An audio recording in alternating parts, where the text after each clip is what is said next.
There we go. Okay, let me go to site then.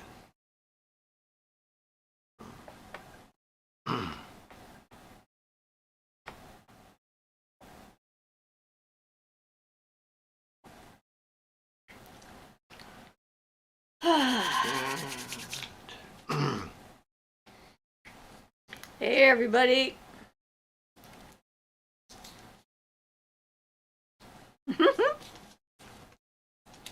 It's always weird to see what I've done after I've done it. Delay.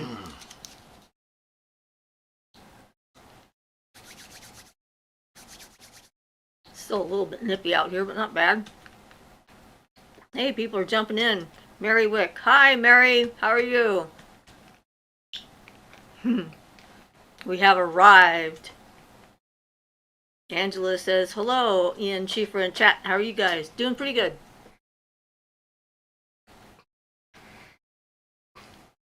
It's a clear week we've been having as far as weather is concerned, unlike half the country at the moment.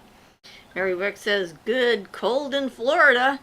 Yep, I'm here. Everybody has got the freezing temperatures. Vanessa V says, hello. Hi, Vanessa V. How are you all doing?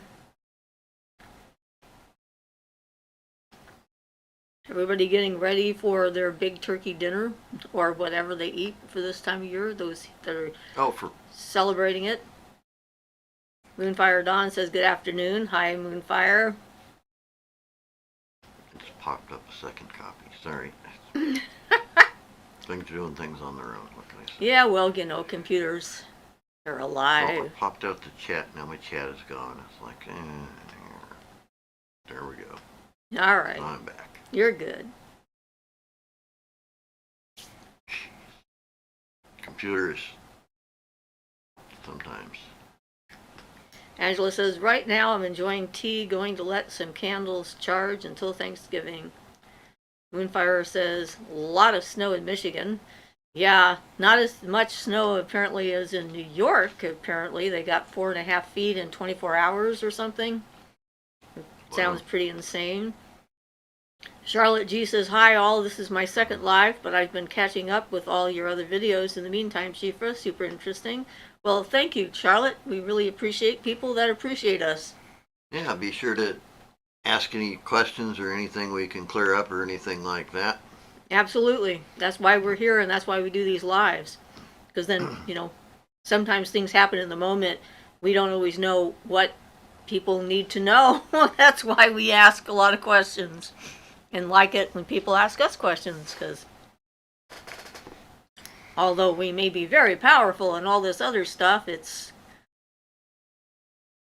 not something we want to do is read everybody's mind. I have privacy rules.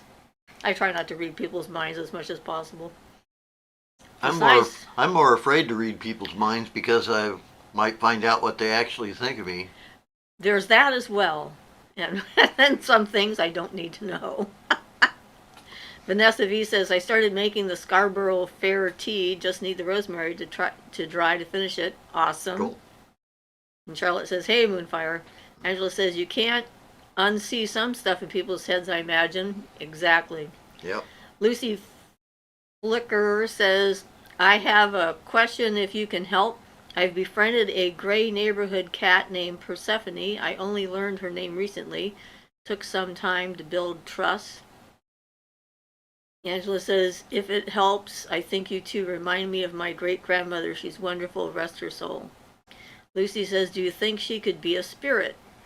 A gray neighborhood cat? I mean, I'm sure it has a spirit, but is it a dead cat? I mean, a live cat? Aaron says, hello. Lucy says, also have a Hades altar at home. So you're working with the Greek deities of the underworld, and you have a neighborhood cat that's named Persephone. Interesting. No, she's alive. Okay, good. Well, I mean, I think it's a fascinating thing that she's named after the goddess of the underworld. So I don't know what to make of it. Cats are unique.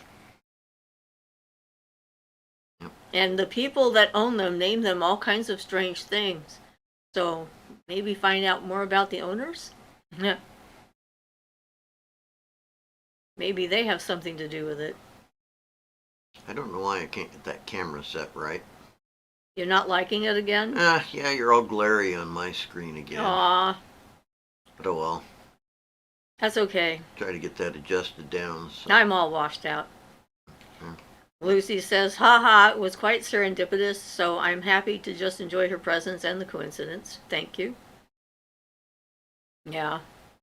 We have a bunch of different cats, we don't know what their names are, that wander through our backyard from time to time, since we don't have any house cats right now. We have a house bunny instead. Neighbors have a dog named Rainbow, though. Yes, That's and a a good cat name. named Rhubarb. Rhubarb. Okay. Yeah. Angela says, my family had a cat named Murgatroyd. Because he always said mur, mur, mur instead of meow. Heavens to Murgatroyd. Where does that come from? So many weird sayings. I have no clue. It's not something I've heard, so I have no idea. It was on some TV show. Okay. I can't remember which one. Maybe Angela will. Because they named their cat Murgatroyd, so. Yeah. We had a cat named Calliope, and she definitely was a bit of a singer. She liked to sing. Fun sounds, yeah. Angela says, I never heard that either. But now I know where Mur's name was from. Balloonhead says, hi. Hi, Balloonhead. I just got contacted by a local person who may need me to do something to clear out their house. Just started this morning, the conversation, and I found out that they're actually in my county, so I would be able to go to their house and see what's going on. Everyone is telling her to stage her place, but she thinks that it might need more than that and would like it if I would come over and check it out in person. And since she's local, I'll probably go check it out in person. As long as it's not pouring buckets of rain or snow or ice or whatever. It doesn't look like it will, so we'll probably be doing that. It'll be interesting. I posted on one of my pages that since the pandemic was pretty much over, I was willing to go to people's houses at this point. I wasn't for a while, for sure. I wonder if I could dig up that camera that I tried to convert to full spectrum. Moonfire Donna says it's an old Hanna-Barbera character, a cat, but I can't remember more details. Was that Snagglepuss that said Heavens to Murgatroyd? Maybe. Violet says, hi guys, hi Violet. Violet Star. How you doing? Hello. We're still thinking about your question. Ian says he needs to do a little bit of research. Yeah, I didn't find out fully how that around the outer edge of that sigillum DMF works.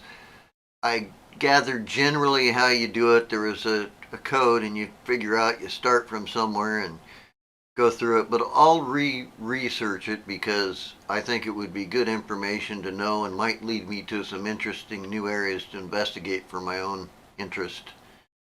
So I'll see if I can figure out exactly how that's supposed to work properly, and then I can give you an idea on that.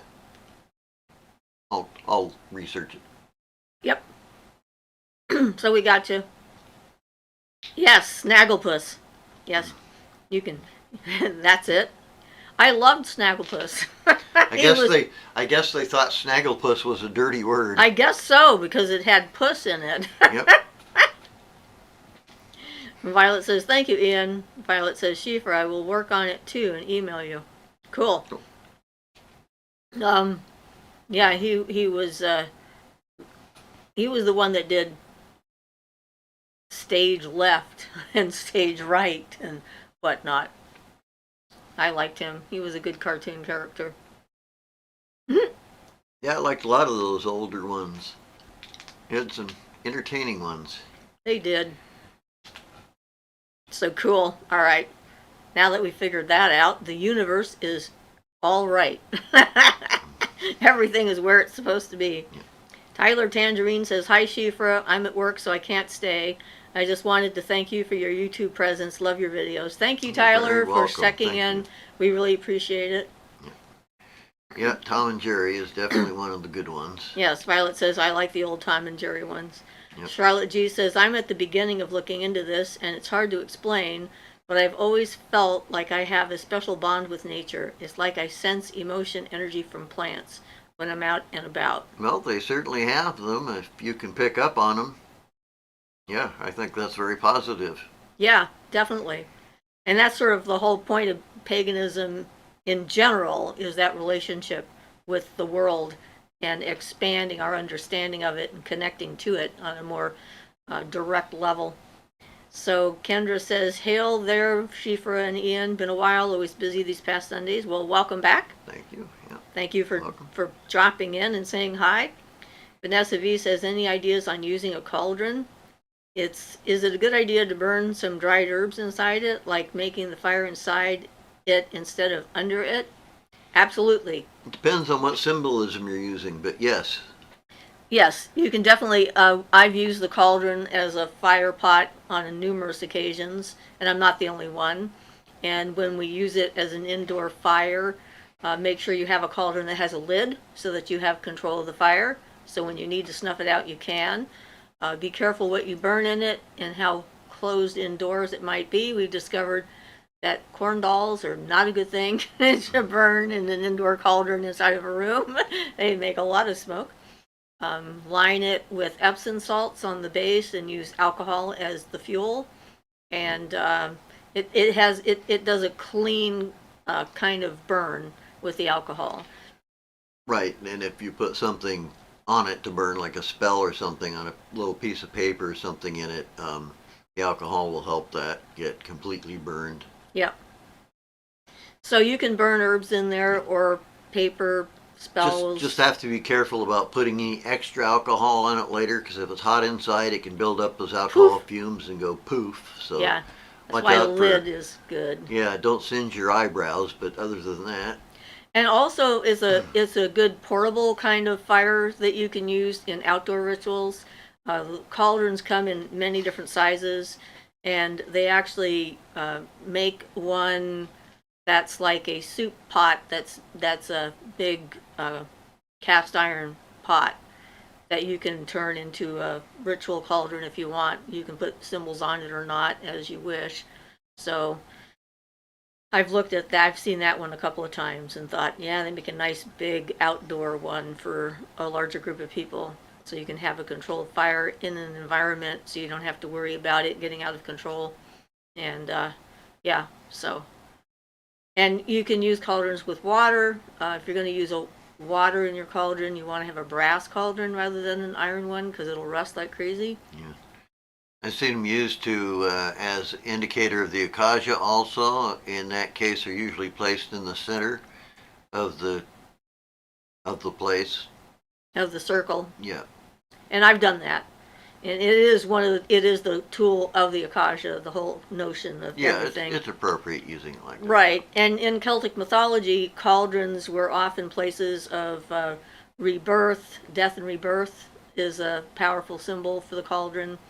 There's several different gods and goddesses in the Celtic pantheon that have a cauldron, either of plenty for making food or bringing the dead back to life, that kind of thing. So, Violet says, Celestine Prophecy is a movie all about nature glowing. Angela says, trees have emotions. My favorite tree noticed I was absent for 2 weeks and had extra excited, happy energy when I stopped to greet her today. That's always nice. That's when cool. They know you're gone. The natives call them the standing people, and they have personalities for sure. Yeah, they have definite awareness, which makes me always wonder. I keep watching these shows, and somebody's always damaging a tree by, I don't know, shooting arrows at them or carving things into them or something. It's like, you know, that tree never did anything to you. Yeah. Jill Lynn says, hello. Hi, Jill. Balloon Head says, Angela, that's adorable. Eve Wolf says, hi. Hi, Eve. Nice to see you. Angela says, can you tell me about working with Kali, what it's like and how that started? I don't work with her, but I admire her. Well, I got in touch with Kali's energy when I was a gardener, actually, initially. The idea of pulling some plants to make room for other plants to grow, sort of getting in touch with the idea of destruction and death being a part of the whole life cycle, I think. Some people have problems with the darker goddesses, the goddesses of death and destruction, and that's a personal path for people to, like when you're working with your shadow self and working with some of those things that are there, getting comfortable with the more powerful, what we often consider negative attributes of nature, is an important part of the process of defining yourself and redefining yourself and accepting reality the way it is, without the rainbow glasses kind of thing, looking at everything, because it's all part of the whole cycle. And I think that is where that's how I came into the Kali relationship. So I don't know exactly how to explain it any more than that. It's just like we have a mutual admiration, I guess, for each other. So Jill says Tree Nation, and Angela says sister. Jill is my heart sister. And we're not related, but we're basically witch sisters. Vanessa V says, yes, I use the cauldron to connect with Caradwin. Thank you. Great recommendations. It's a small iron cauldron and does have a lid. Good thing, yes. And does it have to be a specific kind of alcohol that I use? Just rubbing alcohol. The higher concentration, the better. Yeah. 90% alcohol is going to burn cleaner than 70% alcohol, but rubbing alcohol that you'd buy to clean your hands. Yeah, We're not talking about alcoholic spirits. Well, you could. Although if you could potentially use that if you wanted to. Yeah. Like Everclear, which would be a high alcohol content. Yeah. But it's up to you. Jill says, much love to you, Angela. Angela says, much love to you, too. Lou says, hello, everyone. Hi. Hello. And Jill says, moonshine. Yep. Yeah. But rubbing alcohol is pretty inexpensive. As long as you're not trying to ingest it. And totally legal. And, yes, not drinkable. Vanessa V says, thanks. And you'll want to clean out your cauldron not too long after you've used it, because the residue with the Epsom salts and stuff can get kind of thick in there. But it's pretty easy to clean out. And if you have to use water, you just put oil in it and heat it up in order to re-season the cauldron. In fact, if you're using a cauldron, you should oil it periodically anyway, just to season the iron that's Assuming in it. it's iron, yeah. Right, if it's an iron cauldron. Yeah. I wouldn't recommend putting a fire in a brass cauldron. It just seems like it would heat up too fast. No, it would transmit the heat right through. Right, it would radiate the heat, and it just seems like not as good an idea. So Vanessa V says, thanks. Balloonhead says, have you all ever read that Court of Thorns and Roses series? In it, the cauldron is the source of all living things and was used to give mortals immortality. I don't think I've read that series of books, but that would make sense from the Celtic mythology. Angela says, is that what Florida water is, too? I've heard people cleaning things with Florida water. Florida water is like a hoodoo recipe that you make, and I can't remember the formula right now, but it's not hard to find the formula. It's used for specific goddesses in Santeria and hoodoo and voodoo, and I don't know whatever all other uses. Angela says they melt down a wax melt to clean my cauldron and then wipe out the wax to get the gunk away. Yeah, there's probably a lot of different methods for cleaning out a cauldron. Yeah. So yeah, I don't remember what Florida water is composed of either. I used to. We knew somebody who made some once. We were Well, yeah, don't remember we his- had don't someone who remember made his it, name and a lot of either, times yeah. people make it and they wash their front steps with it. Sometimes they wash their floors with it in order to cleanse the house of negativity and keep negative energy from coming in and so forth. There's lots of different Yeah. types of things I like remember, but I know the formula wasn't too complicated. I'm sure it's easy to look up. In fact, maybe I'll just.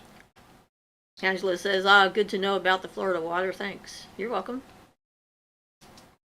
Yeah, so I'm sure it's like all the different types of cleansing processes that there are in different cultures work for the purposes that they've been created and invented for, I'm sure. You look it up, and the first thing you find is that they've got a perfume named that. Florida water perfume. Cologne, yep. Something to put on to keep people away. That's funny. Yeah. Vanessa V says No, it it's says also the source of wisdom and divine inspiration in Celtic myth. I find it interesting that you say it represents the Acacia too. Sorry, don't know the spelling. Ian can spell it for you. What can I spell? Acacia. A-K-A-S-H-A. You can type it Oh. so other people can see it. Okay, so it is the same thing that was used as a cologne. It's a perfumed water.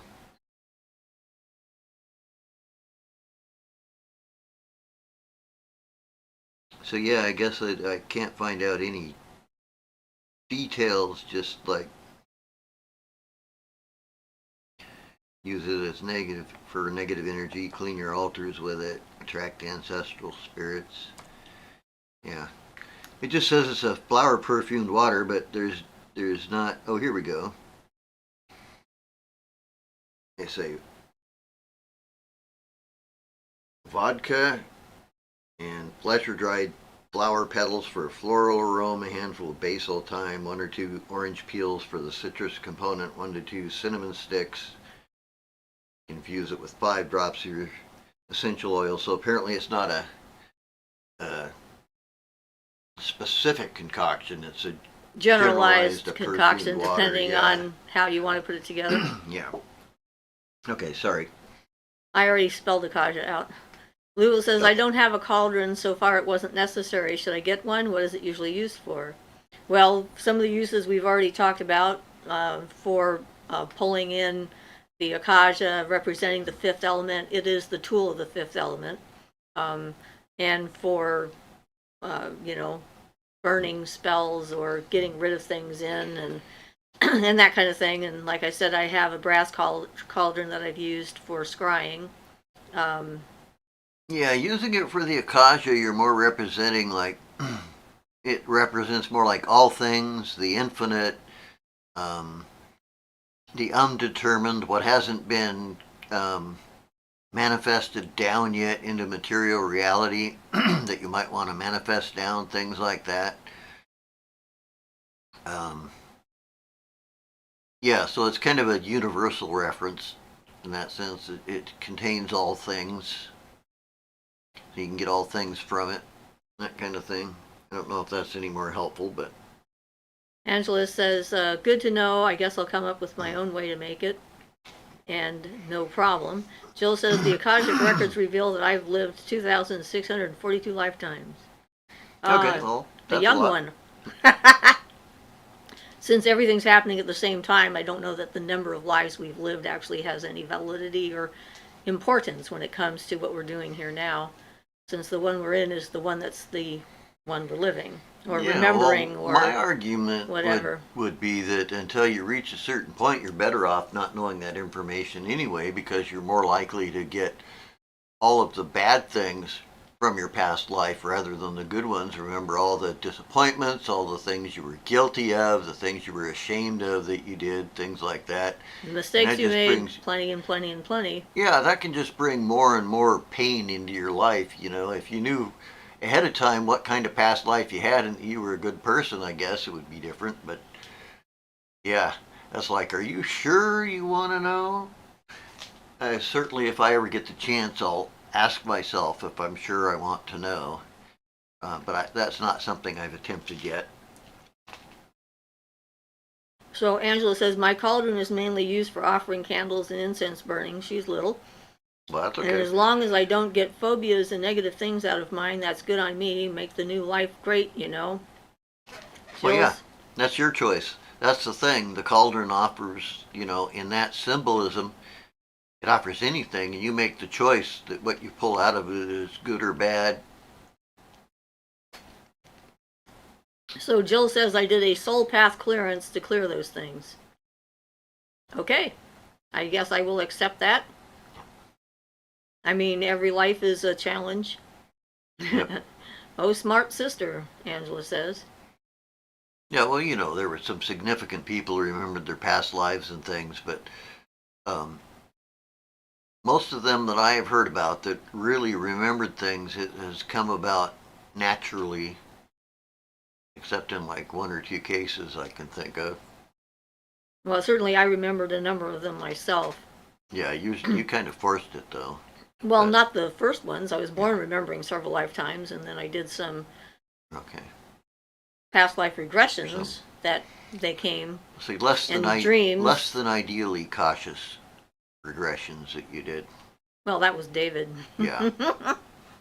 He thought it was a good idea. Yeah. Canary says, hello, everyone. Hi, Canary. Angela says, I also use my cauldron for energy cleansing candles. Cool. Lula says, I wish I knew how to work with iron so I could make my own things, such as cauldrons. My hesitation is where to get one. I tend to wait for magical objects to find me. I have found several things like that, like in Goodwill and Salvation Army and so forth. I have a couple of small cauldrons that I found in secondhand stores that I picked up. And one of them even had pentagrams on it. Right, that was one of the ones I got in the Salvation Army. Yeah. And it's a real cauldron, and obviously it, you know, was embossed with pentagrams on it, so someone manufactured it to sell to witches. Yep. And so forth. Canary says, ooh, last lives. I got some regressions, got addicted, but I remembered being burnt at the stake. Even as a kid, I'd come out with it at preschool, and people would be like, who told you that? Well, yeah. That's one of the ones I remembered, too, was being burned at the stake as for a witch. Yeah. I was born remembering that one. Angela says, the Arc Thrift has so many. Yes. Canary says, if I could work with iron, I get to make my own athame. Well, you know, iron working, this is a very specialized kind of skill. The whole thing. And like, you know, a furnace and tools, safety, blacksmithing safety tools and things like that. Yeah, if you know a blacksmith, maybe they can help. There's a lot of people who take things like chunks of iron that were used for other things and like grind them and make them into knives and things, athames, but yeah, that's not my forte either. Yeah, like Jill says, blacksmith. Yeah. Because that's blacksmithing. They work with iron and all kinds of other metals as well. And there are some people that make athames, magical athames, that we've met here and there at different events. Jonathan made his own.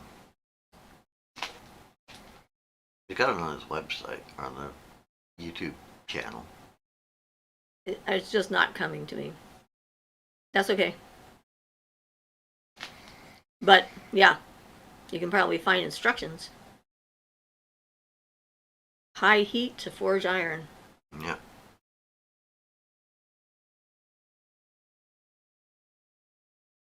So, I'd find someone who already knows how to do it. Angela says, I bought my athames from Etsy and then charged them myself. Well, yeah, I want to get one made of stone someday. Yeah, I mean, making your own is ideal if you can do it, but mine would come out, you know, well, it would come out looking like I made it. While I'm good at some things, that kind of stuff is not it. So yes, we had a discussion one day with a woman who had a shop in a town south of us, and she had some knives in her case. So we were looking at them and thinking about buying one, and we said something about it. She says, those are not knives, those are athames. And we're like, no, they're not. Not till they're not athames until you actually charge them, consecrate them, use them, dedicate them. But up until then, they're just a knife. So it doesn't have to be specially made or, for a magical purpose to begin with. You can just buy something from someone who has knives. That's our swords came from a shop. Yes, it recommended something new, but if you use something used, which is okay, you can just cleanse it, do a banishing on it, cleanse it from all previous energy and stuff, and clear all that out so you can put your own energy into it properly. Yeah, I think that you could probably get some made out of stone. Well, you can. I know there's at least one person who was selling them made out of obsidian, which is a very sharp stone if it's chipped like that. Yeah, when you chip the Native Americans. Right, definitely. Made it, yeah. Lewell says, my grandfather was born in a generational family of blacksmiths, but then revolution happened in Russia, so everything changed. Canary says, I want a sharp one. Don't ask me why. Okay. Well, I like all the eyeballs. That's we won't ask cute. you why. But for what it's worth, Barden's recommendations on that would be a sharp one too, though he doesn't recommend an othame, but a magical knife or a sword. But the sharp symbolism is apparently important also. Canary says, after working... Oh, wait. Jill laughed at Canary. I remember your sword procurement story. Yeah, we just happened to walk into it. It was called... Was it Arthur's Cauldron or something or other? I can't remember the name of the shop. It's well gone now. And Canary said, after working with a new deity, people seem to think I'm acting out of character. I think I am a little bit, nothing negative, but I'm not realizing when I'm tapped into their energy. Any tips to get a lid on that, at least in public? Grounding and shielding. Yeah, grounding, and that's putting that energy to rest before you go out, unless you want to keep it with you, or just ground it to the extent and let enough of it remain. But yeah, basically grounding. That'd be the main thing. You could have a stone that you use so that when you're holding the stone, you're less the deity, more yourself. Or, you can charge it up for that kind of thing, or so that other people can't tell. I don't know. There's another thing someone did. Actually, it was Crowley. He put a ring on either hand, depending. If it's on one hand, he's himself, he's Crowley. If it's on the other hand, he's whatever being or deity or whatever he was working with. He used that himself. Sounds like not a bad idea. To indicate. Lewell says, I use a bread knife for magical purposes. Well, I can use any knife for a magical purpose in an emergency myself. That's one of the things I like about being an eclectic. And sort of sometimes a kitchen witch. Angela says, I saw a man at the Renaissance making one. He smacked a crystal with a heavy stone tool, slowly breaking off chips. I want one of those someday. His came out so beautiful. Yeah, they can do a good job of those kind of things. Yeah, whoever they are. People who do that. Otherwise, they wouldn't be doing it at all. Canary says, right, I'll definitely get a sharp one then. Violet says, does Ian remember on John Dee's sigil, does it connect to the watchtowers in any way, or is it separate? Does he know? I cannot wait to make it work. I'm thinking maybe it connects to the Bonorum Inst. No, John Dee's sigil is related to an earlier symbol.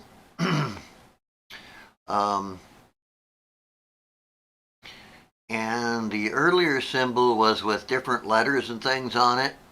So this one is John Dee's copy of the Enochian letters and things on it. The previous form, before he based it on that, so based kind of on the watchtowers in that sense, it is put into an Enochian format. Otherwise, it had normal names of deities that medieval individuals would use, I believe Mademiel was one, which is a spirit of Mars, and other names. So the names have been changed. The design is the same basically. So it'll take some research because it predates John Dee for sure. So Vanessa V says, what are Athames for? So they serve multiple purposes. They are often used to draw in the air so that spirits can see what you're drawing. You can use them to to draw a circle. You can use them as a symbol of your authority. They say that if you wear your Athame on your left hip, you're letting any spirits that you're contacting know that you have it and you have the ability to use it, but you're not threatening them. Yes. But you don't intend to unless somebody steps out of line. If you're walking into what seems like a potentially dangerous situation with malevolent or nasty beings of some kind, you wear it on your right hip to let them know that you're armed and ready to go, and they better not step out of line or else.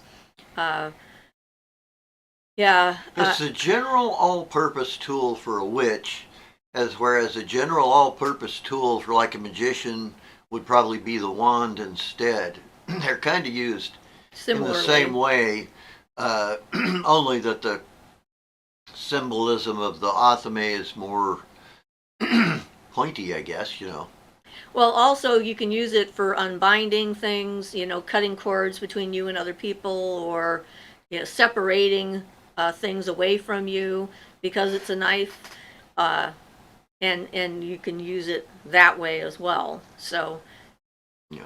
I don't know how many people want me to give them my knife. I don't know why. They didn't understand the symbolism of it.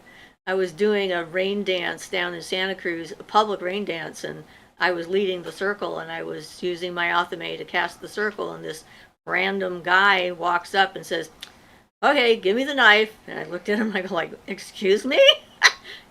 Give me the knife." I said, "No, it's my knife," and ignored him, but yeah, people get funny. They think of it more as a weapon because of the fact that it's in the shape of a weapon, I think. But it's like anything else, it's a tool. Yeah, witches use it as a general purpose tool, and magicians use a knife or some such more for. A lot of Western magicians use it as an airy tool. And they, like on the mental plane, that has the properties of dividing things up so you can see them, and that analysis on the mental plane, and they usually use the yellow color which for me particularly specifies the mental plane aspect. And for me, the Athame is an air tool in general. I think of it as a way to separate out thoughts and disconnect from the clutter, I guess, would be a way of doing it. Like figuring out what's illusion and what's real. It helps, for me, it helps to distinguish between something that's actually real that I need to deal with and something that is just in my imagination. So similar in that regard. But it's like everything else, is going to depend upon who you are and what you're using it for, and what you need it for. How you make it exactly, what and your there's other intentions are. kinds of knives in like the Wiccan tradition and other pagan traditions where you have the two-edged knife for cutting herbs and so forth, and you use one special knife just for cutting herbs for magical purposes and that kind of thing. Kali carries a head chopping tool. Yes. Kali has plenty of swords, sword kind of things. So cutting through illusions is always a fun thing. Yep. Canary says, thanks for the tips. I think I might get myself a hematite ring or something.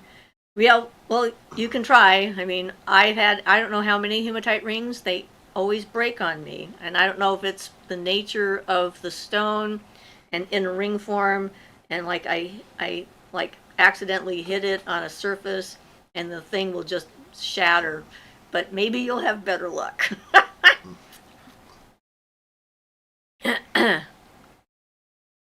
Angela says, I don't know what you call what he was doing, but he had a knife with a rainbow crystal blade. Jill says, that chipping process is called napping.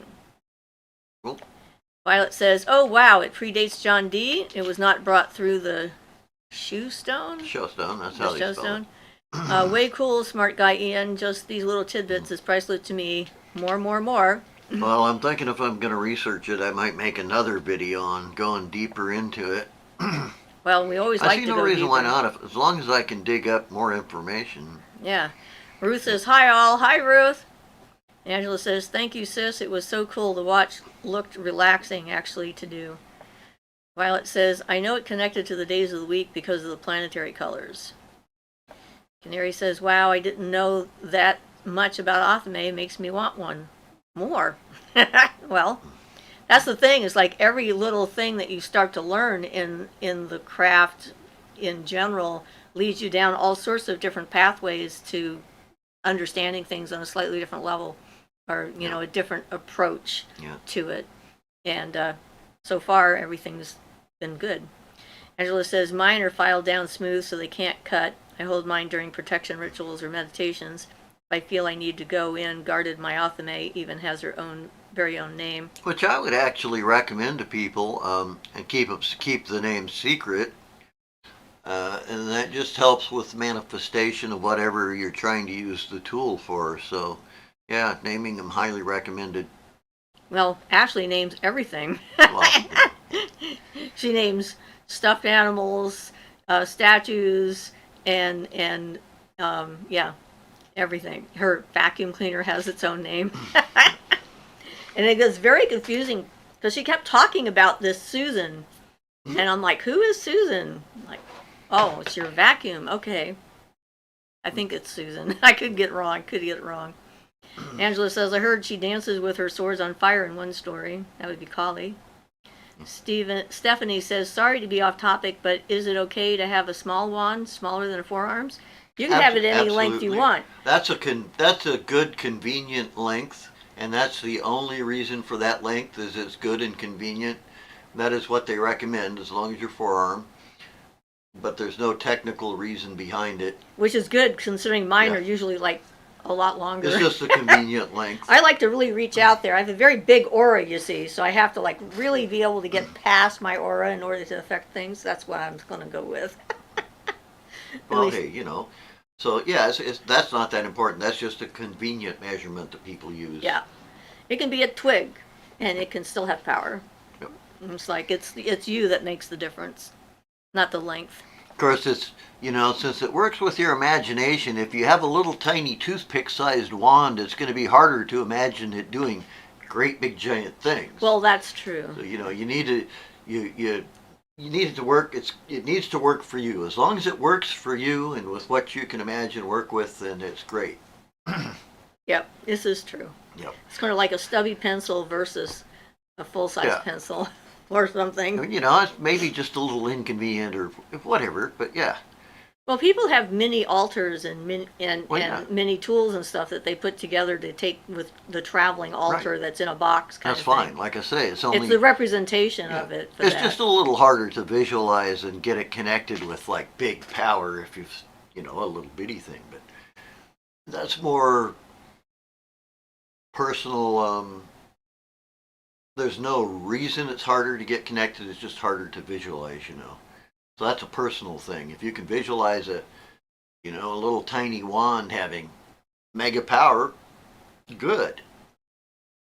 Angela says, I used to always giggle at Kali's image as a small child. Her tongue being out fascinated me. I only recently learned it was to represent she will eat the demons, at least in the story I read. Well, it's the same thing with all her tools, basically. The head chopper does the equivalent thing to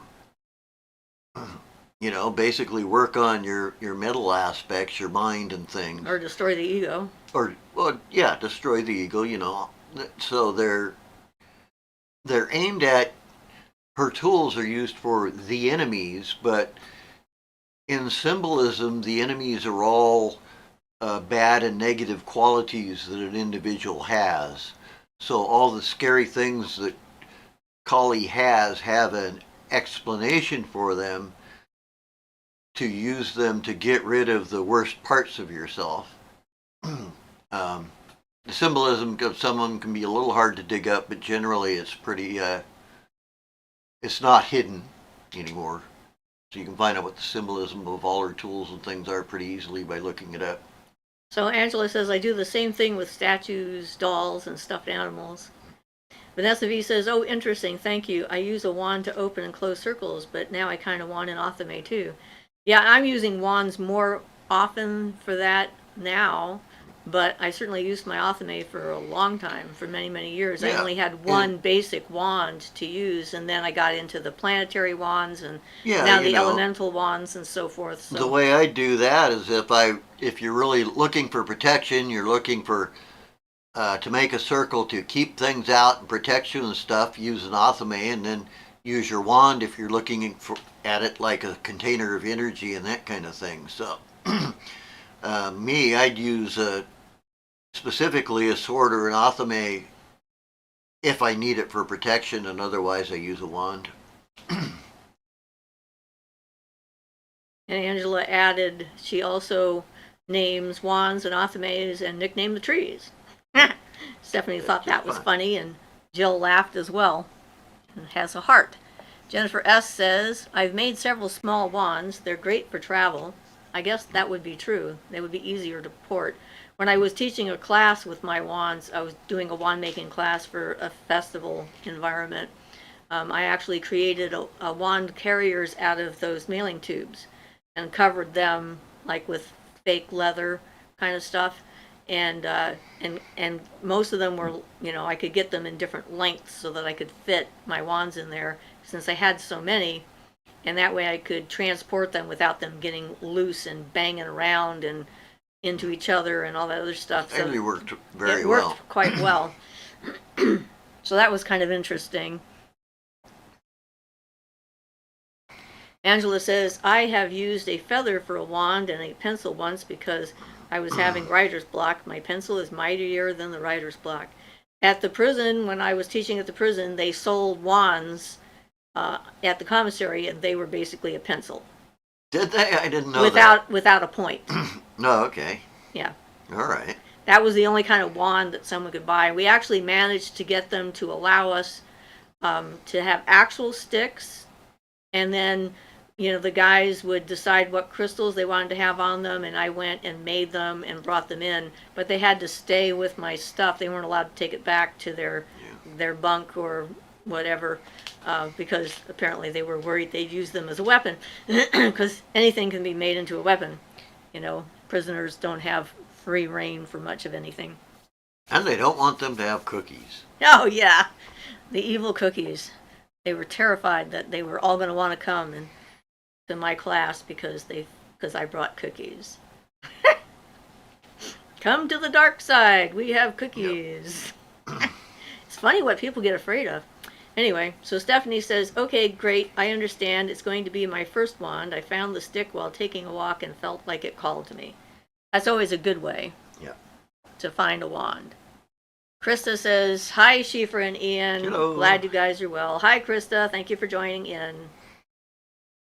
Angela says, come to the witchcraft. There's cookie sand, magical, positive energy. I see. Cookies and magical, positive energy. Yeah. Not cookie sand. Yeah, I figured that out. Thank you. I guess it's a whole bunch of crumbs. That's right. It's cookie sand. What do you do with all the extra cookie You got crumbs? all these cookies, you crumble them all up, and then they turn into sand. And they become magical, positive energy. Yeah, I actually, the first time I did a class there, a whole bunch of guys showed up, and they tested me pretty thoroughly because they were looking to see if I could be manipulated. And then the next class, there was like 4 people. So they figured it out pretty quick, I guess, that wasn't going to work. So they dropped the whole notion. Krista says, hee, magical, positive energy, nice. Angela says, cookie sand is for on top of cake. There you go. That's right. Jill says, heck yeah. Angela says, magical, positive energy crumbles for the top of your cake. Yeah. You can turn anything We had to actually make the cookies like Catholic wafers. It had to be under the category of a religious food item. So, yeah. But the chaplain worked with me. So he actually got it approved because he's like, well, that's kind of silly. Because for a while it was like, no, you can't bring any cookies. I never knew when I went what they might have decided while I was away. Well, you know, it's not like for you're 2 just weeks. like giving away tons of cookies. This would be like one apiece for a Eucharist or Exactly. whatever the term is when you're a Wiccan and not a Catholic. Not a Catholic, but Yep. that's how they termed it, was as Yeah. a ritual food Eucharist kind of thing. Yeah. And, yeah, Angela says, soul cookies. Wait, that doesn't sound right. Oh, yeah. They're like stuffed with spirits. And For your soul. Cookies for your soul. for your soul sounds better than stuffed with souls to feed to people. We're going to start writing some weird fantasy novel here as we go. Yep. So yes, it's entertaining for sure. But I was glad that I did it. I mean, it was 7.5 years, I think, almost 8 years that I volunteered up there. Then they closed the prison, so the universe says, okay, you don't have to do this anymore. And I went like, okay, I'll do something else. And it was right around just before they closed the prison, actually, that we started the channel. Kind of interesting timing. Balloon Head says, magical cookie sand would be a great topping on a birthday cake, right? Like supercharge their birthday wish? That's right. That's right. We can turn this into some amazing stuff. Which reminds me, though, just off the subject and on the subject at the same time, I found there's a spell in a copy I have of either the Greater or Lesser Book of Solomon. I don't remember which. But the invocation is in French, or not French, but some other language. I'm not sure now. I don't remember. But I just wanted to find out what it said before using it, so I went and dug up a dictionary of that language, and I don't remember what language it was now. But you do this whole evocation for this being, and then the reason you tell him in this foreign language, you say, "It's my birthday, please give me a present." And I don't imagine the beings would do much more but chuckle at you for that, so it's good to not go pronouncing things you don't understand. Figure out what they mean if you can. Absolutely. Just off the subject, but amusing, you know, and it's whole ritual, and then it's down to like, please won't you do this for me? It's my birthday. And especially since the person doesn't know it's supposed to be done on their birthday, it's probably not. It's probably not their birthday. Yep. I mean, most of the days of the year are not your birthday. There's only one that is.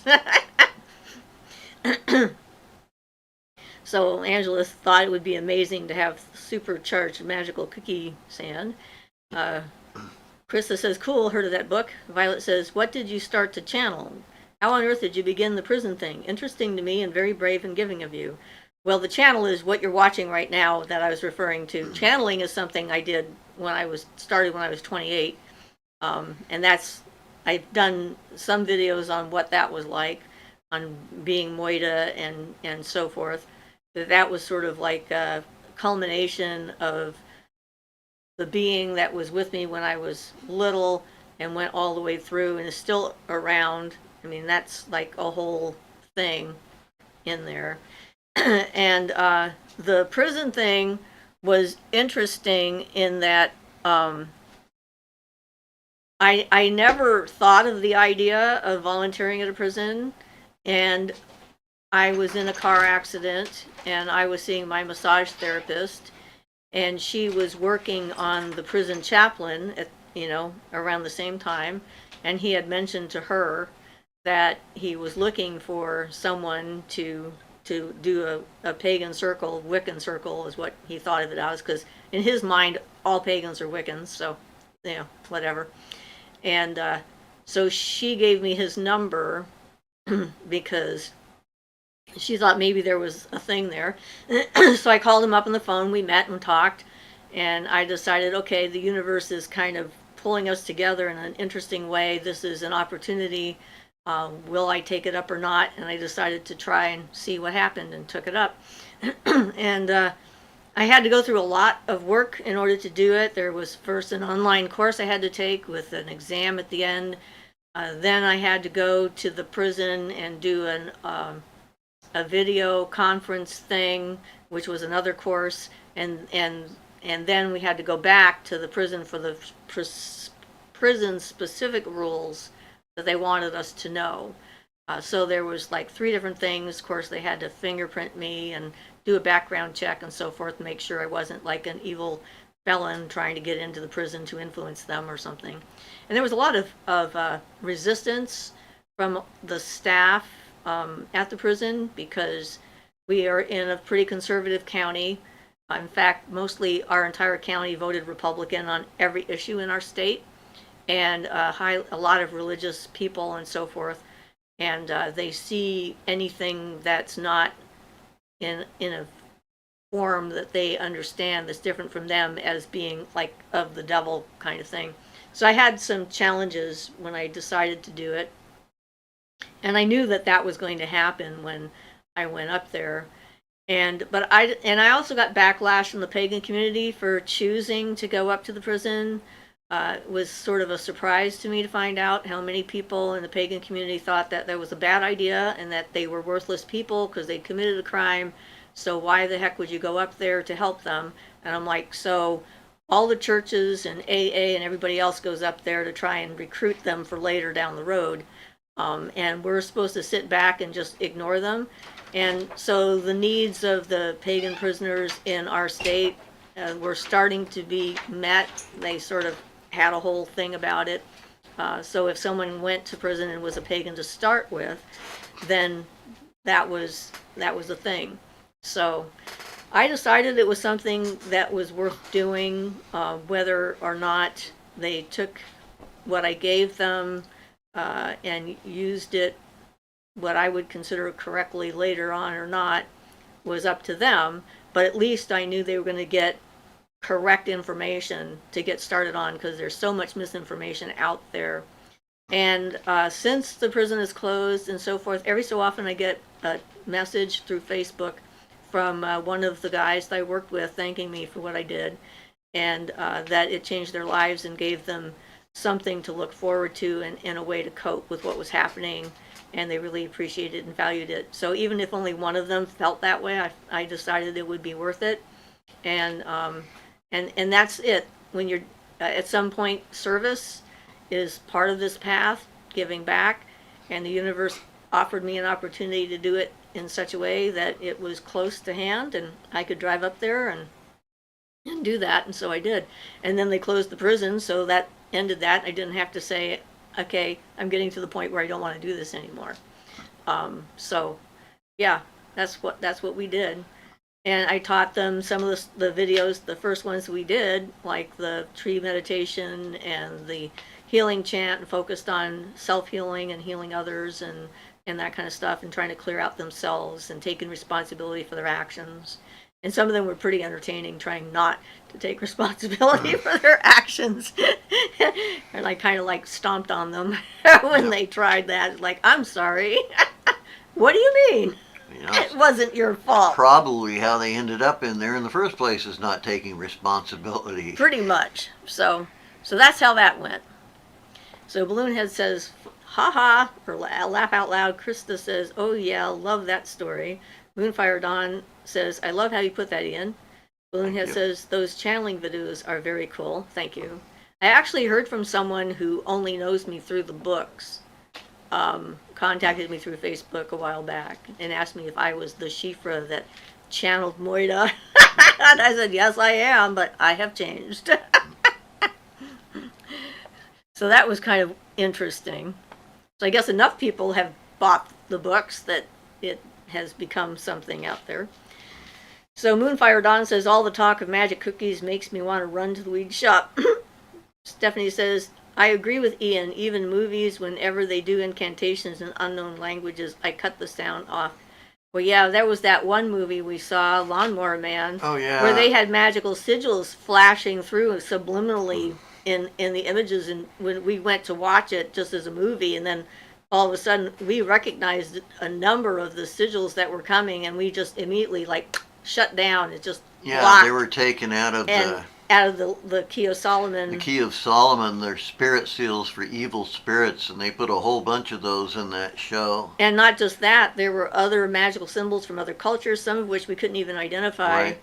We actually went to the trouble of getting the tape.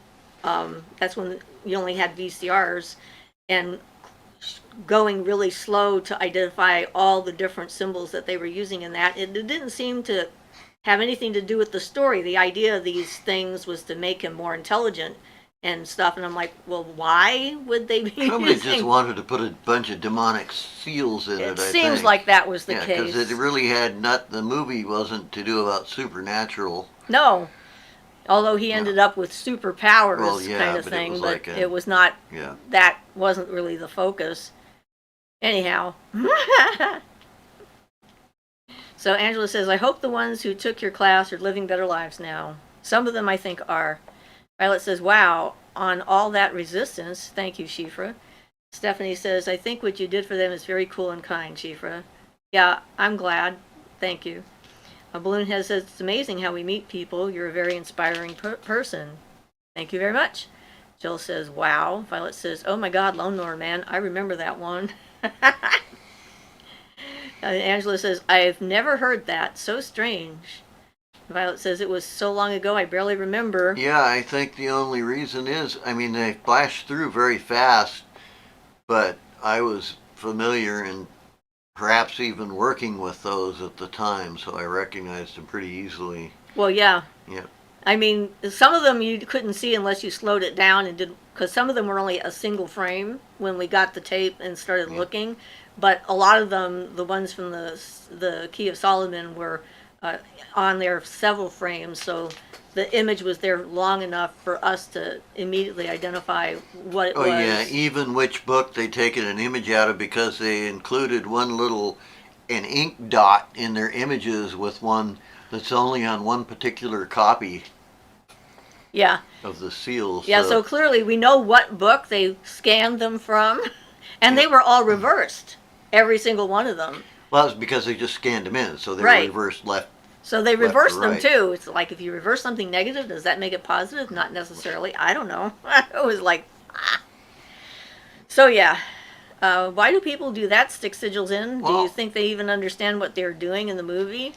I'd say generally probably not, but in that case I don't know, because they were stuck in there so deliberately. And they were in the like, same order, and they were very specific and in order. like two spots.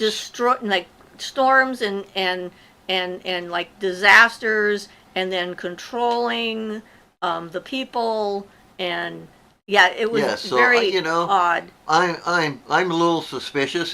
If usually if they just throw stuff in, it's stuff that comes out of the common, stuff people are familiar with, upside down pentagrams and things like that. Yeah, like we just watched Black Adam to yesterday, and they put a reverse upside down pentagram on the bad guy's character, and I'm like, seriously? Even though he had nothing to do with these people and their culture had nothing to do with it. But that's what you get. But in this movie, they were so specific and put in just exactly, and out of the one book, I suspect somebody had some ulterior motive magically in putting them in there. And they weren't like all in a row. It's not like they scanned it in. They say like, we're just going to take each one of these. They like took this one, then they took that one, then they took another one. I don't think it was any conspiracy associated with the movie, but maybe one of the people who worked on the graphics or, the design of that stuff thought it would be cool and got involved with that. But I'd say somebody put them in there on purpose, whoever is responsible for them. I don't think the movie tended along those lines. But it was right after that we saw all these people wearing T-shirts with demon sigils on their backs. Right. We were going up I-5 corridor, going to another town, and we stopped at one of the rest areas to go to the bathroom, and there's like 10 people walking around with different demon sigils on their T-shirts, and I'm like, what the heck? Yeah, I mean, that's just... it seemed like a bad thing. In most cases, it was probably innocuous because the people who would be that stupid were probably too stupid to get any effect from them. But yeah, talk about your bad idea. But Yeah. then there's this whole section of the Western Hermetics who think that since it all comes from within, it's all in you anyway, so it really doesn't matter what you do. Well, Angela says, I hope they don't, honestly, because Me they too. throw them in higgly-piggly. Yep. Jill says, subliminal sketchiness. Stephanie says, they know exactly what they're doing. I've had visions of them having meetings about negative mass promulgation with sigils, incantation, and music. Well, there are definitely groups out there, and Barton mentions a couple of them that are doing some pretty serious negative magical workings.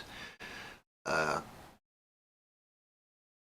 to say, though, We just know that they had them in there, and we identified a bunch of them and Yeah. couldn't identify a bunch of them. Stephanie says they use movies and sitcoms to do that. Oh, Balloonhead says, I think in Buffy the Vampire Slayer, a lot of them would be like right. astrological If symbols. that's what we would expect. This was so specific that particular, Although, our favorite Supernatural got into all the Enochian stuff. And Well, they were they did, using yeah. Enochian stuff everywhere, so that was kind of interesting. well, and now the Winchesters are using the unicursal hexagram, which is specifically associated with Crowley and OTO and Crowley's AA Yep. use. So Stephanie says they use movies and sitcoms to do that. There's way too many movies and shows doing this to be a coincidence. Well, it's what sells. It's what people want to watch. And Yeah. that's what really they're all about. Yeah, when it you can comes down usually to it. tell if, usually the things are random looking or they use runes or something, that's relatively accessible. Violet says, I'm having such a great time over here as you share all about the movies. Subliminal sketchiness. Fun topic. Balloonhead says, ooh. And Violet says, where, when, Enochian? Supernatural?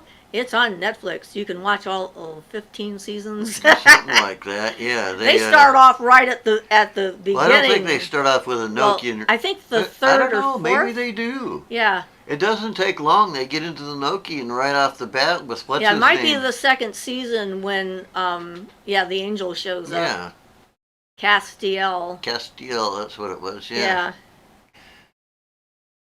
So, can't say if they pronounce anything right because I haven't forced myself to learn Enochian pronunciation yet, but Canary says, I noticed that. I keep trying to fit it into the lore. Angela says, Supernatural is a fun show. And Violet says, is Enochian in what season? Almost all of them. all of the That's whole how they thing, protect yeah. themselves from angels. They put up the Enochian symbolism to keep demons out and angels out because they're having to hide from the angels because the angels are not really nice. Yeah, so Nobody's really nice. Everybody's not nice. Yeah, there's not just a few specific places at different points. They use it actually quite a lot. Almost every episode after a while because they need them. And all through them, yeah. And then the demon traps that they build and Right. whatnot to catch the demons and so forth. And I think this is where it became very popular to use salt to keep spirits out of your house because they really played with that, with like circles of salt and all this other stuff. And then Salt, gunshot shells. yeah, and I saw that all over the internet. I'm like, what? And the idea that spirits can't cross water and they can't cross salt and all this other stuff. And I'm like, no, that's not actually true. Spirits can cross water without a problem, but okay, whatever. But it's entertaining. We enjoyed the humor. That's why we liked it. Angela says, I love the Oh Death song sequence.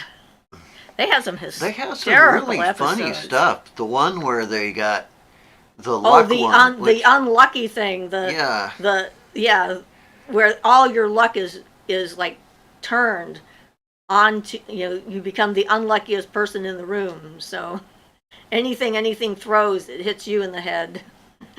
You step on a rock and you fall down or whatever. Yep. Stephanie says, I noticed the circle and the triangle symbol comes back a lot. Yep, that's another pretty common symbol. Of course, that goes all the way back to Egyptian Masonic stuff and all kinds of things. Moonfire Dawn says, I noticed the writers of Supernatural know their stuff. Some of them definitely know their stuff. Yeah, they've got some consultants or something who have some idea, and they're not using the standard magical stuff. They're using the more actual esoteric kind Yeah. of information. Later on, there. they get into that further and further with the men of letters, and they use the unicursal hexagram all over the place after that. Yep. And Stephanie says, it's true, though. Supernatural movies and show sells. Siofra says, Jacqueline, I'm Siofra, says, hi, Siofra, hi, Jackie. How you doing? Wow. She has lots of snow, too. Someone else is from Michigan on this, who's talking about the snow. Canary says, I've done that in front of people who don't know I'm a witch watching a supernatural show. That's not how that works, or no, they can't. The looks. Yeah, we do that, too. I mean, like I said, when we were watching Black Adam, I'm yelling at them. I'm going like, what the heck are you doing using an inverted pentagram on this other character? It's like, their mythology has nothing to do with that kind of stuff. That's very specific. Yeah, but I suspect it was just because they wanted a character that looked like the devil with his big horns and everything, and so they put an inverted pentagram on him. I mean, it is just a DC. It's just a DC hero / movie. So yeah. So nothing important. But that's more like what I expect, where they just pick up a symbol and throw it in, and then there's not anything behind it. In that case, it's just... So Angela says, wasn't Crowley in Supernatural as a demon? No, he was Crowley, not Crowley, and his name wasn't Alistair. They had another character who was a demon whose name was Alistair, right. But they never really made the connection between the two. No, but obviously he was a great character. I liked him. Yeah, they I don't know if they knew the difference to start with when they named him Crowley, but basically, yes, the comparisons were obvious and rather funny. I think I'm going to allow this comment to go through. Oh. So, right. Jacqueline says, doing good. Snow has slowed down, but we got a foot of snow. All right. Moonfire Dawn says, but with all the esoterics, my favorite part is when Cass says ass butt. Michigander here, literally chilling. I liked Cass's character. He was only supposed to be in there for like a couple of episodes. He was never meant in the beginning to be a major character, but people really liked him so much that they wrote him in and kept him. And so Violet says, what is the correct pronunciation of Aleister Crowley? That's the correct pronunciation. It's Crowley like holy. Yeah, that was the way he said it. He said something on the order of, those who wish to treat me foully call me Crowley. Those who know me call me Crowley because I'm holy, or something of that nature. He liked to make rhymes. But that was his family's name, was Crowley, so it's Aleister Crowley. Yeah. So Stephanie says, what show are you talking about? Supernatural. It hasn't been on the air for a while, but it's on Netflix. Yeah, they've got to follow up the Winchesters. Yeah, they just started the Winchesters, which is series. The prequel. Yeah. That thing is like 12 years or 15 years or something. It remained on for a huge amount of time for that type of a show. Yeah. Angela says, Dean being so afraid of death and death wanting all the different food offerings had me giggling, Chicago can stay, I love the pizza. Violet says, what is the... Oh, we did that one. Yep. I got myself confused there. Okay, so, that is cool. Crowley. Stephanie says, okay. Jennifer says, my kid named our black cat Ass Butt because of that line. We call him Butt Butt.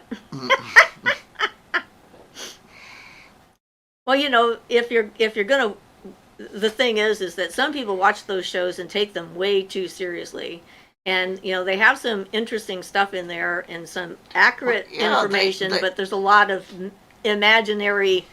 Yeah, it makes it fun that they show that they know enough to know something about it, and then they still get wild with the imagination, which is what makes it great. Right. And it's the people that take those things as actual truth and literal are taking themselves too seriously. They're taking themselves too seriously, or the subject too seriously, or their anxiety is too great. I don't know. But anyway. Moonfire Song Dawn says, I didn't know about the prequel. Excited. Yeah, I think they've had like 4 or 5 episodes. Have they had that many? Yeah, I think it was only 2 or 3. But no, it's been more than that. But so far it's been interesting, and I've been enjoying it, but there's something that the original had that it doesn't have somehow. So far. That's my opinion. Okay, I guess we better not put that one in, or they're going to think we're really on a roll, but I agree. Moonfire Dawn can have a cat named whatever you nobody's want. gonna get. I don't. Okay. So, what prequel? The Winchesters to Supernatural. Yeah. The Winchesters are monster hunters. That's what they do. That's what they take. They take care of. But we should sort of probably go into a more serious subject, magically speaking. We have only 15 minutes. We can do whatever the heck we want. Yeah, I mean, whatever people want to talk about. Yeah. But magically related. Well, that is sort of adjunct magically. Ooh, the Winchesters. Cool to know. Yep. Yeah. And they're in the Christian mythos. They've got hell, they've got heaven, they've got demons, they've got angels. But again, it's all taken with a giant grain of salt, especially God is taken as that's like not your typical God. Usually they apply a sense of humor to it. Lulu says, Violet says, John D. Yeah, Lulu says, when Harry Potter books were just coming out, I knew a person who was so scared that actually told me not to read them. Yeah. Angela says, what stone are you wearing, Siofra, on your shoulder necklace? Is that moonstone? I love it. No, actually, this is sunstone. And someone on the channel gave this to me, which was very nice of her. She knows who she is. And I like it. Sunstone is Oregon's... beautiful. Oregon's stone is sunstone.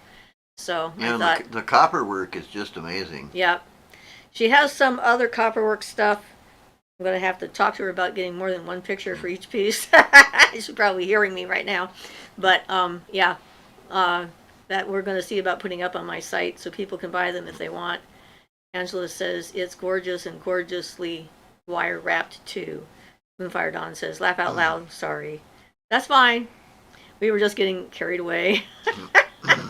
Canary says, I remember the times I wasn't allowed to read or watch anything Harry Potter. I still haven't, but look how that turned out. Oh, yeah, that really stopped you, didn't it? Not seeing Harry Potter. Yeah, that sounds like more or less. Yeah, long story. My background history is not being allowed to do anything also. Stephanie says, speaking of supernatural characters, I met Thor, the cartoon version, in an astral projection recently. He came to my rescue, and I still don't understand how that's possible. We do. I had Dr. Strange come and help me with the healing and protecting me from the thing I had cut. Yeah, especially open. With these thought forms being built up more because of the resurgence of Marvel and the DC characters and things. These things are going to really be empowered more, and they're a thought form of the mass, that was created by the writers originally. And yep. Balloonhead says, laugh out loud, Canary.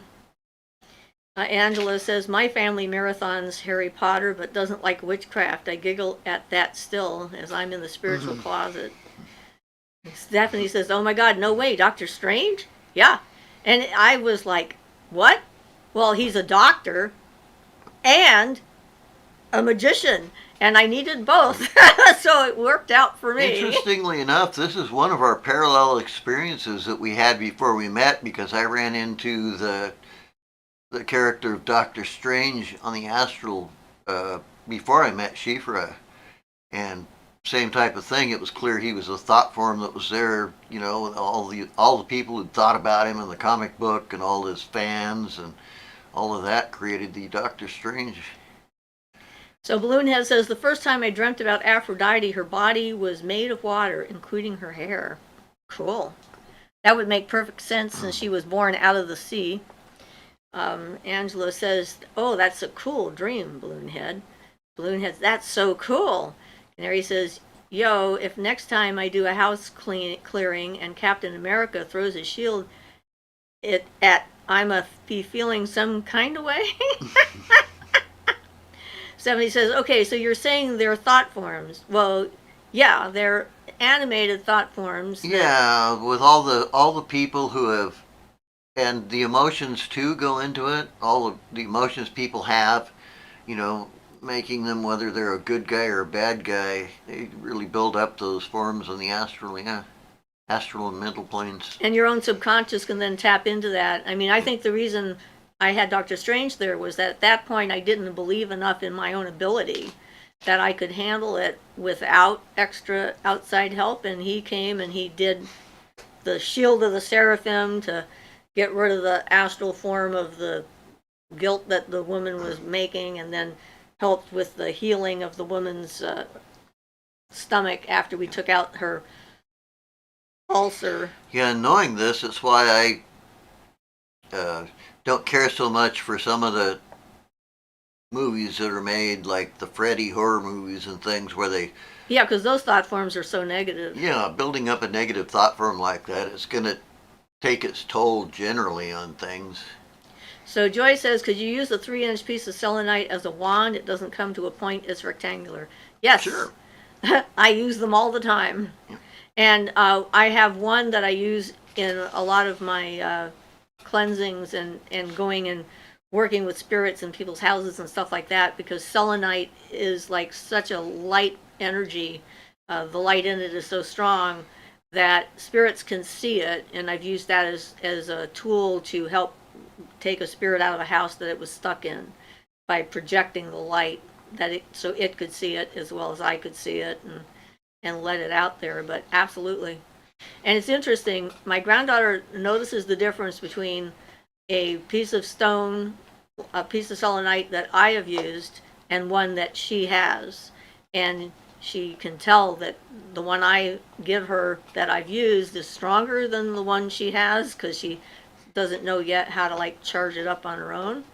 And so, but she's very good now at being able to tell the difference. It's like right away she knows that I've done something to that rock. Well, you know, when powerful people view something, it leaves an impression in it that you can draw from if you're aware of it. So Jill says, that's when we met it. 5 years ago, Angela. Balloonhead says, we met at a club in that dream. She had big party girl vibes then.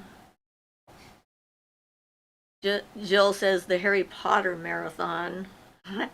Angela says, oh, they still have Harry Potter marathon. Corvidae says, that's so fascinating to me. Canary says, I had a friend that swore she was attacked my golem form Lord of the Rings. Oh, I understand what you mean. Okay. Gollum, not Golem.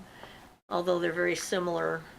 Spelled the same, pronounced a little bit different. But yeah, there's, you know, those things can get to be in people's dreams and things like that. And, you know, it's just part of the human condition, because humans will, you know, even without the media and the imagery, people still build up thought forms and things unintentionally. So it's just kind of a natural condition that's good to be aware of. And it's a good thing that most people can't see them, because, I mean, can you imagine if everyone's thoughts were physically visible all the time? You wouldn't be able to drive down the road, because you'd be driving through other people's anxieties and thought forms and fears and angers and everything else that's there. It'd be one of the reasons why we have a body, is so we have a break, I think, from all of that, so we can potentially focus on ourselves without as much distraction. So those of us that are born with the ability to see that kind of stuff have to learn how to not see it. Granddaughter just had a very intense experience this week where she got the anger of this guy that was driving behind her, and he was driving like a maniac and like spinning his wheels and so forth, after she pulled off the side of the, you know, into a small location where she had a friend, and she came back and she felt like she had someone else's anger inside of her, and it felt really icky. So we had to do like an instant kind of, here's how you can cleanse, and discovered that language really matters, because she made the mistake of thinking of the thing coming out of her going into the bulb I gave her as an umbilical cord, which has energy going both ways. So she had a rough night until I got up in the morning and corrected that misunderstanding. And so now she's only in one direction. But it is what happens when our abilities start to open up. It can be very confusing and intense and overwhelming when we're trying to figure it out. So it's a good thing not everybody has that they're not all seeing that at the same time. That's true. So Jill says, I love laughing with you, sister. Angela says, shadow work with villains. I like to imagine talking with them and understanding how they are the way they are and helping them through it. Did that in early childhood as a game. Yeah, And in dreams, started doing it again. it's one of the things that always used to interest me. And again, I'm back to fiction, sorry, about the X-Men, the old friendship between Magneto and the And Professor X.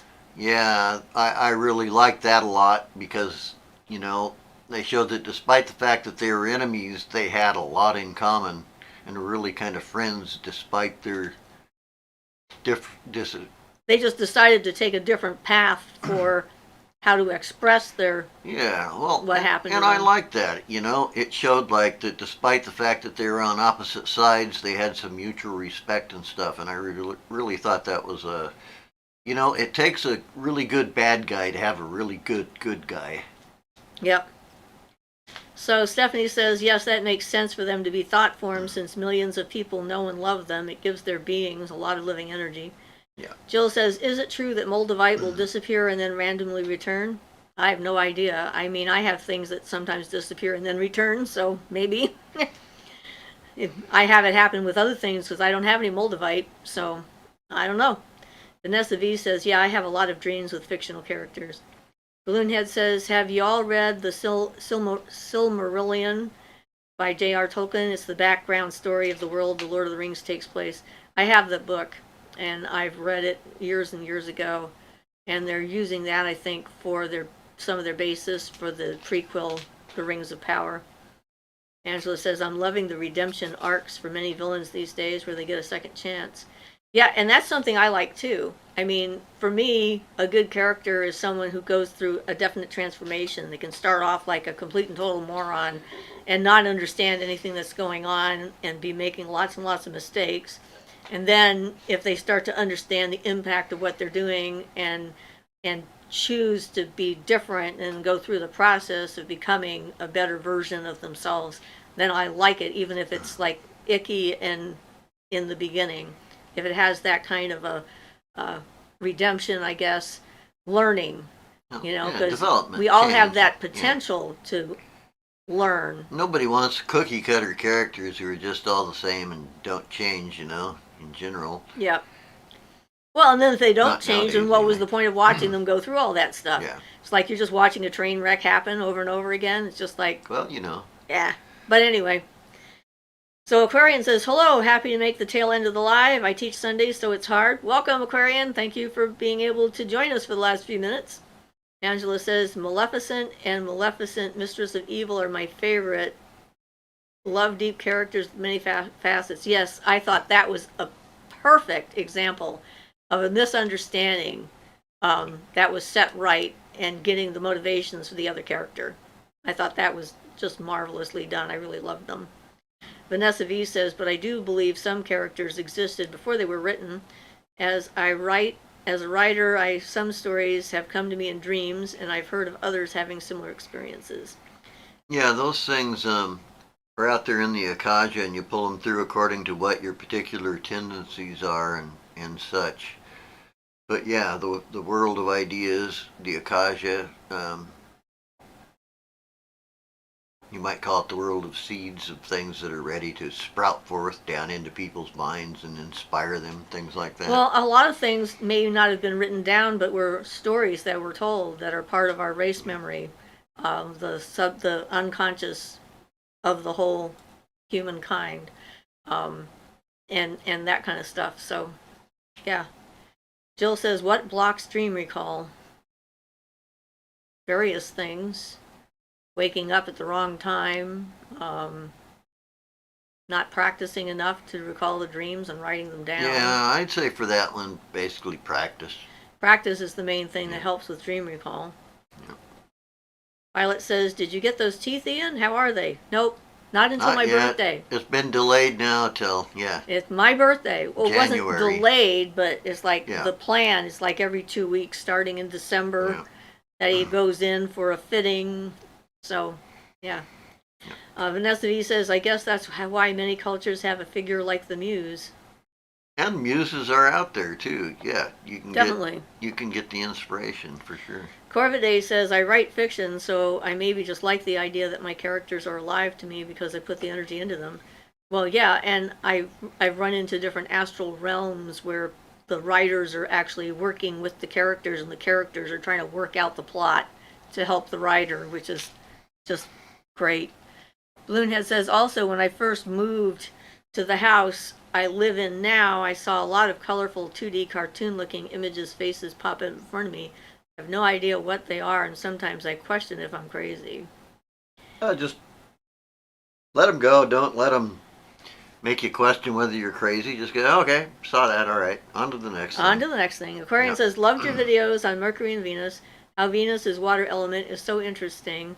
The Vedas equate Venus to sugar and semen. Venus consumes the water produced by the mind Mana's moon.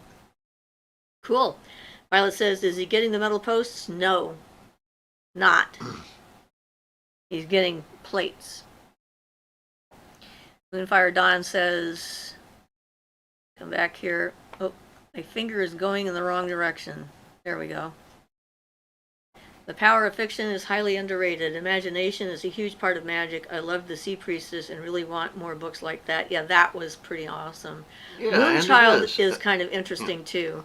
That's by Crowley. And it's supposedly an actual thing that they tried to do to try and create a child of the lunar sphere. Not exactly. Not exactly. You're very close. No, Crowley wrote that down, and then Jack Parsons and some other people tried to do it. At least one other person and somebody's wife. Yeah, they tried to create an actual moonchild after the book, but yeah, and Crowley called them nincompoops, I think, for doing that, for trying to do an actual one, what he wrote in his book of fiction, but the idea is to incarnate a divine spirit in a human body. Aquarian says, super excited for the rest of the videos. Cool. Somebody's watching them. Stephanie says, I'm currently programming myself to remember my dreams, and I had a dream with a suit guy showing me a contract saying I wasn't allowed to remember. It's funny how your subconscious will come up into your dreams and things and make different imagery. I've had some pretty funny stuff in the past. I told him to F off. Good for you. Take control. Violet says, my bottom tooth is failing. I've been afraid of posts. They use a partial, which is why I asked. Balloonhead said, that's what I usually do. I haven't seen them as much since I started to do my energy clearing, protecting stuff in the house. Violet says, thanks for today. I will keep my John D to a minimum. Well, I am going to research that stuff, so I don't know how long it might take me to get it researched, but I plan on doing it at some point soon. And I guess our time is coming to a close, so this has been lots of fun. And certainly entertaining. Yeah. Well, hey, it's supposed to be fun. It's supposed to be fun. Alrighty. Right. Okay, everybody. Have yourself a good week. And if you have any questions, send them to me at Alcove@gmail.com. Or, send me a friend's request on Facebook. And the last person who sent me a friend's request, she did the smart thing. She sent me a message to tell me who she was so that I knew, because sometimes their profiles are like, so minimal I can't tell who people are. And I get a lot of friends requests from like bots and things. So I like that. So happy Thanksgiving, you two. Thankful for you. Hugs to everybody. Hugs to everybody. Have a good week, Corvida says. This has been amazing. Hugs and blessings, chat. And Siofra and Ian, thanks for all your work. Happy Sunday. Have an awesome week. Blessed be. Thank you all. Yay. Thank you all. Bye. Guess I have to go. I could just keep this up forever.